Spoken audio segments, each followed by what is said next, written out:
Hi there. Do you know where the 8% of the global GDP is preserved? We're talking about a whopping 8 trillion US dollars. Well, that seems a lot, but wait a minute. That number was dated until 2016, and now, to make it worse, it is 10%. Where do you think all that money can be stored? In a first world country, you may find yourself surprised that they're actually stored in small islands and countries that maybe you never heard in everyday TV news. But how is it possible? Well, have you ever heard about tax havens?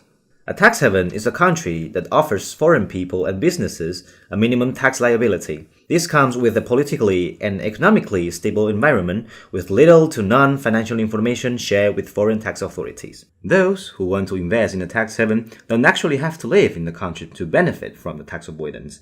But being a tax haven is beneficial for the elites of the host country as well as the companies and people with accounts in them. Now, we will explain how the whole thing works through the Panama example. Panama is very famous for tax avoidance and money laundering because of its loose jurisdiction that does not cooperate with the international tax laws or the transparency initiatives.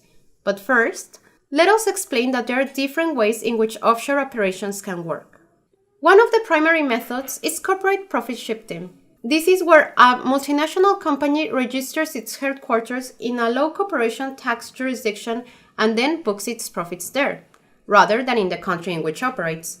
Offshore companies incorporated in Panama and the owners of the companies are exempt from any kind of taxes. Not only that, but they have an extensive law not to provide, but instead to protect corporate and individual financial information, making for the institutions even harder to trace down the anomalies. And what about personal taxes? An individual could simply become a resident of a low-tax country in order to pay a lower rate of tax on their income.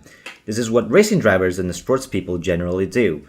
But there are also ways in which individuals can live in any country and still receiving benefits from tax havens. If an individual keeps his assets in a trust, he can legally avoid paying capital gains in the country in which he is resident. The names of the shareholders of the companies are not publicly registered. The same applies to Panamanian banks and its clients. This translates into zero transparency. Panama also has few tax treaties with countries that are profoundly interested in such economic interests, further protecting the financial privacy of offshore banking clients who are citizens of other nations. Another thing is that they don't have any exchange controls. This means that there are no limits or reporting requirements on money transfers into or out of the country.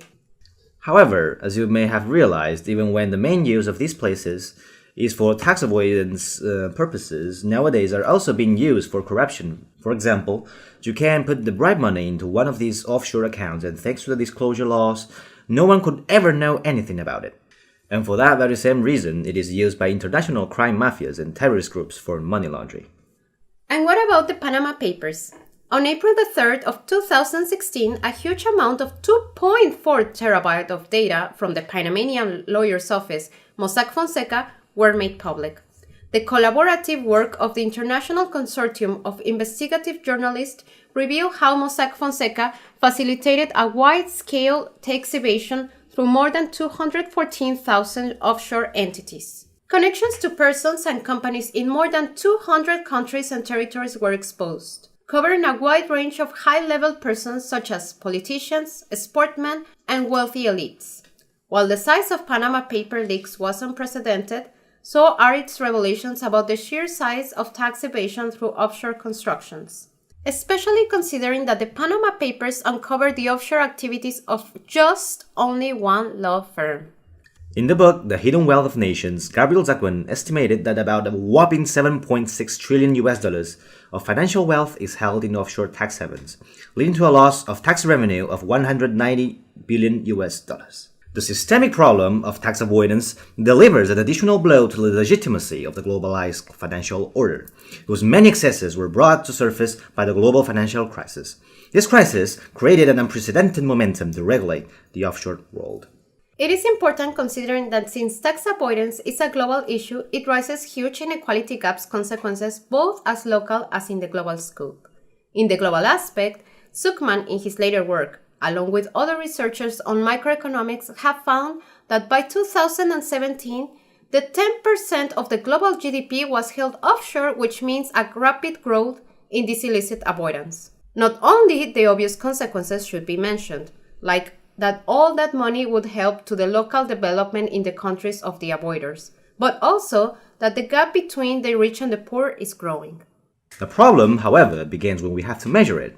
Nowadays, reports are being global spread in which they state that rich people is not becoming richer. However, those assumptions are made with official numbers, not with the ones that remain under the shadow of the tax havens. Then we could say it is a global and local affair. But in the specific case of Panama, one of the fastest growing economies in Latin America, it also creates a huge gap of social inequalities since this money remains in the political and social elite, and only the 3.3% of their GDP is used in a fundamental development feature such as education. Indeed, we need a reformation in corporate taxation within the host countries of tax havens such as Panama. However, it is always better to think international cooperation as part of the free trade negotiation, international treaties, as well as the reinforcement of international laws in order to avoid further inequality gaps in both global and local level.